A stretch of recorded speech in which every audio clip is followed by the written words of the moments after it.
Now your forecast first, sponsored by Matex Heating, Cooling, and Plumbing. Well, rain showers pushing into central Illinois here tonight. All of this, what is left of what was Tropical Storm Barry. These are the kind of what we consider maybe the outer bands of that, or areas of low pressure that's kind of moving in, slinging up this moisture here. Just the beginning, but you can see that there are a couple different bands here, but this stretches all the way down to the south. The center of circulation is actually down into parts of Missouri. So rain is expected here. Also a little bit of wind. Look at the winds that are gusting. 31 in Bloomington, 29 in Lincoln right now, 24 in Springfield, and that is with that area of low pressure. But it's much cooler because of the clouds and rain. 78 right now in Champaign. Temperatures through tonight staying in the 70s, but the rain will definitely be around. WCIA 3 News starts right now. Now on WCIA 3 News. Testimony continued today for the sentencing of Brent Christianson. What brought him to tears? I just think it changed a lot of them's point of view of life. One group is taking a different approach to fighting violence. How a summer camp is giving kids a better future. And grocery shopping is one chore some would prefer to skip. How it's being made easier for one group of people. You're watching your local news leader. This is WCIA 3 News at 5. And I just felt like it was our responsibility. On the outside, it looks like a typical summer camp, but beneath the surface, its leaders are turning these boys away from potential violence and toward a promising future. Good evening, I'm Paul Cicchini. And I'm Jennifer Roscoe. A mentoring group aimed at youth engagement and anti-violence is using this week for a positive initiative. This comes on the heels of several shootings in central Illinois. And after just day one, the impact is clear. WCIA 3's Emily Braun is live in our newsroom, and so it's kind of like summer school, but a lot more fun. You could say that. It's called Street College. Boys to Men is using it to plant a seed to grow interest in STEM careers. That took the form today of boombox building. Boys to Men partnered with the U of I College of Engineering to teach these boys the engineering design cycle from a hip-hop perspective. It's just another example of how that organization is picking up steam. Recently, they started meeting every week during the school year. So over the summer, they're keeping these boys in 6th through 12th grade busy and involved. The organizers say it's amazing how much more this summer camp is accomplishing just on day one. My son is a member, and he would never do anything like thinking about STEM projects or anything. It was just strictly sports. And I just think it changed a lot of them's point of view of life. They responded so well just on our first day that they're already talking about just amazing things they want to build. So we want to respond any way possible with organizations that would like us to come in as Ghetto Genius to do that particular work. The program continues through the end of the week, and as mentioned, we'll likely have another session in the fall. Now, a lot of these boys are interested in sports. So the whole idea is, why not go after sports and STEM? The camp is encouraging them to pursue healthy lifestyles and an interest in a strong career. Live in the newsroom, Emily Braun, WCIA 3, your local news leader. And I like what he said. His kid would never even have thought about being interested in something like that. And after one day, okay, maybe so. All right, Emily, thank you so much.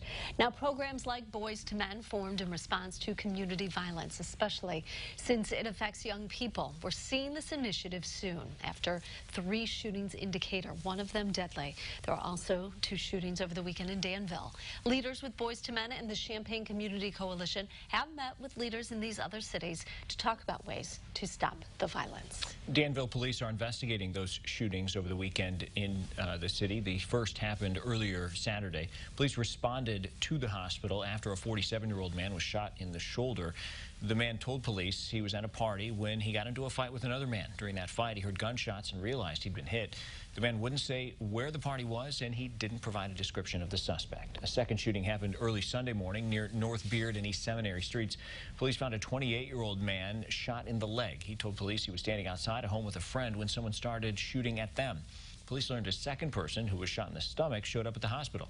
That person told police they were the other person standing in front of the home and saw a white car drive by just before the shooting. Both men are expected to be okay. Another emotional day in the sentencing phase of Brent Christianson's trial. We're getting another glimpse into Christianson's past. Today, officers at the Livingston County Jail testified along with Christianson's sister, stepmother, and father. stepfather and mother, excuse me. WCIA 3's Courtney Bunting is live outside the federal courthouse in Peoria. So, Courtney, Christianson was brought to tears again today. Yeah, Paul, you could see him wiping his eyes after testimony from Kurt Williams, his stepfather. Kurt Williams said that Christianson went up to him in June 2016 and thanked him for being in his mother's life. Now, we started out today hearing from correctional officers from the Livingston County Jail. That's where Christianson stayed from September 2016 until June of this year. They talked about his behavior, many saying he was compliant and obeyed the rules. But both the jail superintendent and one correctional officer testified to an issue they had with Christianson during his time there. He had once been caught standing against the door of his pod with a trash can, blocking guards from seeing inside. Inside, some fellow inmates were using what's called a stinger, which is basically a tool for heating up food or water. Now back to Christianson's family.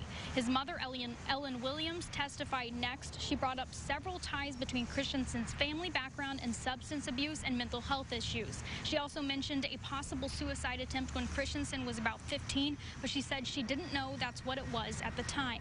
Now at the end, the defense asked how Williams would feel if Christianson were to be executed, and she said it would be terrible, it would be devastating. Now, tomorrow, the prosecution begins with their rebuttal. We're expected to hear from at least 3 expert witnesses, one of those being FBI Special Agent Andrew Huckstadt. Reporting live in Peoria, Courtney Bunting, WCIA 3, your local news leader. All right, Courtney, thanks for that update. Police need leads about a suspect accused of theft and fraud. Authorities say this woman was involved in stealing an elderly woman's purse while a man distracted her. The victim was shopping last week at Aldi's in Champaign. The suspect used the victim's credit cards to charge more than $1,000 at the Muhammad Walgreens. More than 30 SWAT team officers took part today in active shooter training at New Horizon Church in Champaign. Different scenarios were set up for them to practice their decision-making when faced with urban terrorism. For instance, here, where an active shooter attacks police when they're called to the scene. Only 40 people in Illinois are qualified to run this kind of training. One is a Champaign police officer, which was done in this city. Immigration and Customs Enforcement raided Chicago this weekend in search of undocumented immigrants. Leaders in Illinois, including the governor, have called on the state to stand against the crackdown. But some lawmakers say it's wrong to do that. WCIA 3's Gabrielle Franklin joins us live from our Capitol newsroom. So, Gabrielle, what are these lawmakers saying exactly about the governor's position? Well, Paul, lawmakers supporting the raids say that the governor's opposition is, quote, inappropriate. Now, over this weekend, Governor Pritzker and Attorney General Kwame Raoul renewed their call to protect immigrant families. The governor tweeting, "The state of Illinois will not coordinate with ICE on federal immigration enforcement," reminding everyone he signed a bill prohibiting local law enforcement agencies from engaging in enforcement with ICE agents. But some area Republicans are crying foul against the governor's renewed call to make Illinois a welcoming state. They're not representing the people of Illinois, and that's the problem. They're representing a small group of people that have this agenda trying to bring down this country through illegal immigration. The vast majority of people in this state, legal immigrants, people, hardworking people, families that are trying to make a living, understand illegal immigration is bad. Now, Calkins is a part of the group Fight for 51. Those are lawmakers that are calling for Chicago to be its own state. Several leaders speaking out in front of the ICE raids do hail from Chicago. He says this issue only intensifies their call. Now, some Chicago area lawmakers did canvass with business communities to inform owners about how to defend their rights if ICE agents do try to raid their establishments. Paul? All right, Gabrielle, thanks. Now, ICE raids were slated to take place in 10 major U.S. cities across the U.S., Chicago among them. Immigration advocacy groups say few immigrant apprehensions took place. The raids that could still materialize in the coming days are said to be targeting 2,000 immigrants.